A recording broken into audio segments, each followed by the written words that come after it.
नक्कीच सगळ्यांनी देशाने स्वागत केलेलं आहे. भारतीय सैन्य बलाढ्य सैन्य आहे आणि एक शक्तिशाली भारत म्हणून आपण आता उभा झालेला आहे. आणि यामध्ये जो सैन्यांनी काल शौर्य दाखवलं आणि त्यातून दहशतवाद्यांचे हल्ले आपले अड्डे उद्ध्वस्त केले, ते ठिकाणं उद्ध्वस्त केले, त्याचं संपूर्ण देशातील सर्व पक्षांनी त्याचं स्वागत केलेलं आहे. आणि उद्याला भारताला जर पाकिस्तानला पूर्णतः ठेचून काढायचं असेल तरी सर्व समर्थन आमच्या सगळ्यांचं आहे.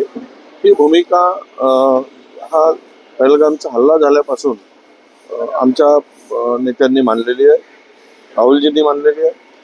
आणि आजच्या सर्वपक्षीय बैठकीमध्ये जर उद्याच्या दृष्टीनं कायमचा बंदोबस्त करण्यासाठी काही चर्चा होत असेल तर नक्कीच त्याला आम्ही सोबत राहू, त्या निर्णयाच्या सोबत राहू.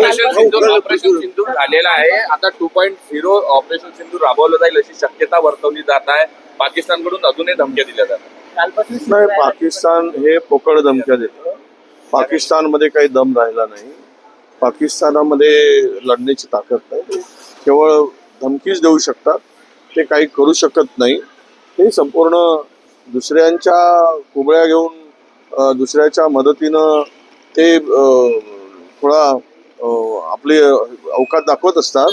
पण त्यामध्ये भारताविरुद्ध लढण्याची ताकद आणि शक्ती पाकिस्तानमध्ये अजिबात नाही.